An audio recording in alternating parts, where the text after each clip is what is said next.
नमस्कार, आप देख रहे हैं न्यूज़ 18 बिहार झारखंड। मैं हूं आपके साथ रुचिका राज। महाराष्ट्र के सियासी गलियारे में इन दिनों भूचाल मचा हुआ है। सबकी नजरें इस बात पर टिकी हैं कि आने वाले वक्त में महाराष्ट्र की सियासी गलियारे में क्या कुछ होने वाला है।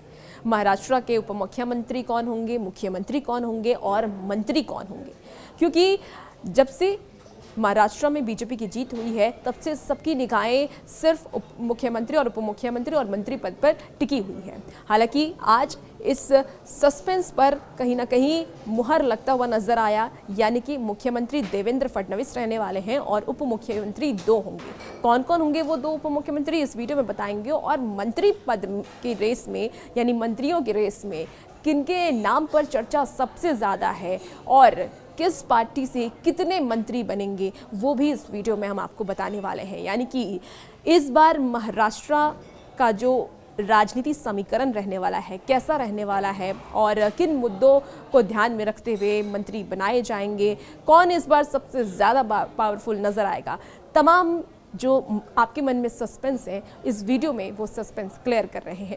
तो सूत्रों से मिली जानकारी के मुताबिक महाराष्ट्र की अगर हम बात कर लें तो महाराष्ट्र में 5 दिसंबर यानी कि कल सीएम और डिप्टी सीएम के शपथ ग्रहण के लिए 2 प्रस्ताव हैं, जिसमें पहला सीएम और 2 डिप्टी सीएम होंगे और कल सिर्फ यही तीनों शपथ लेंगे।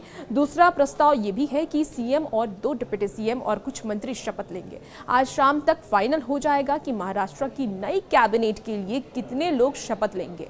सबसे बड़ी खबर तो ये है कि विधानसभा अध्यक्ष पद और विधान परिषद स्पीकर पर बीजेपी के पास रहने वाला ये दोनों जो पद है वो बीजेपी के पास ही रहेगा और विधान परिषद के उपसभापति पद शिंदे शिवसेना के पास रहेंगे।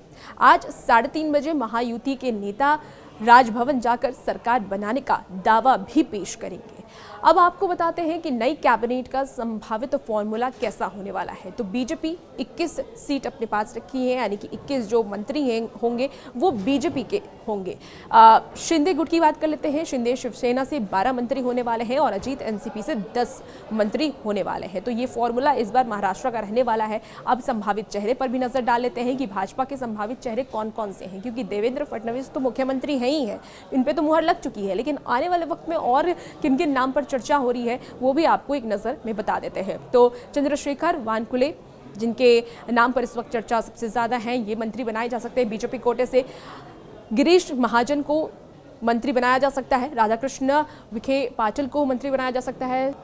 रविंद्र चौहान को मंत्री बनाया जा सकता है। नीतीश राणे को मंत्री बनाया जा सकता है और शिवेंद्र राजे को भी मंत्री बनाया जा सकता है। इनके नाम पर भी चर्चा काफ़ी ज़्यादा है। जयकुमार गोरे को मंत्री बनाया जा सकता है। जयकुमार रावल को और अशोक उइके को मंत्री बनाया जा सकता है। पंकजा मुंडा और चंद्रकांत पाटिल के नाम पर चर्चा तेज है। मोनिका राजले के नाम पर चर्चा तेज है। विद्या ठाकुर, संजय उपाध्याय के नाम पर चर्चा इस वक्त सबसे ज़्यादा है। ये बीजेपी के वो तमाम चेहरे जिनके नाम पर इस वक्त चर्चा है, जो बीजेपी की तरफ से मंत्री बनाए जा सकते हैं। प्रबल दावेदार हैं ये। शिंदे शिवसेना की बात कर लेते हैं, क्योंकि इस बार शिंदे शिवसेना का प्रदर्शन काफ़ी अच्छा रहा और एक नाथ शिंदे पिछली बार मुख्यमंत्री थे, हालांकि इस बार उन्हें उप मुख्यमंत्री बनाया गया है। अगर शिंदे गुट की बात कर लें तो कौन कौन से नाम पे चर्चा है वो भी जान लीजिए।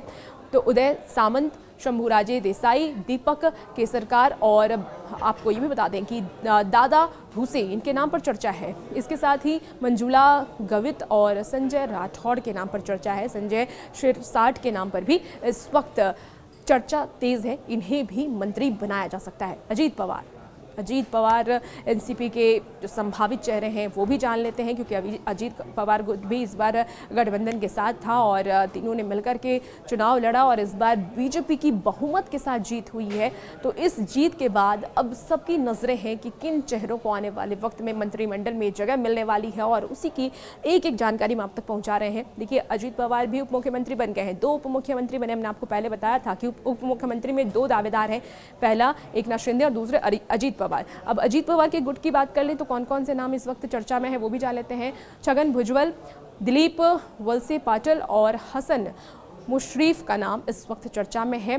धनंजय मुंडे, इसके साथ ही अदिति तलकरे और धर्मराव बाबा का नाम भी इस वक्त चर्चा में है। संजय बंसोड़े का नाम भी इस वक्त चर्चा में है। तो शपथ ग्रहण के तुरंत बाद मंत्रिमंडल की ये बैठक कैसे होने वाली है, कैसा ये पूरा प्रक्रिया रहने वाला है, उसकी भी जानकारी आप जान लीजिए।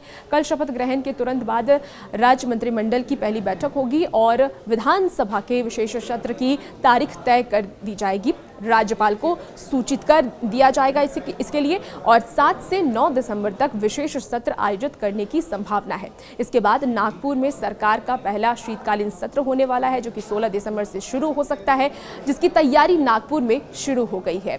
और मंत्रियों के अगर कोटेज को लेकर के बात कर लें या मुख्यमंत्री के निवास को लेकर के बात कर लें, निवास स्थान, दोनों उप मुख्यमंत्रियों के निवास स्थान, हर जगह रंग बिरंगे कार्यक्रम भी शुरू हो जाएंगे। तो पूरी तैयारियां महाराष्ट्र में कर ली गई है। महाराष्ट्र के सियासी गलियारे में इन दिनों मंत्री और मुख्यमंत्री को लेकर के चर्चा तेज थी। हमने आपको तमाम जानकारी दे दी है कि मुख्यमंत्री उप मुख्यमंत्री की तो घोषणा हो चुकी है, लेकिन मंत्रियों की घोषणा भी नहीं हुई है, लेकिन लगभग ये भी तय माना जा रहा है। और भी असली अपडेट के लिए बने रहिए न्यूज़ 18 बिहार झारखंड के साथ।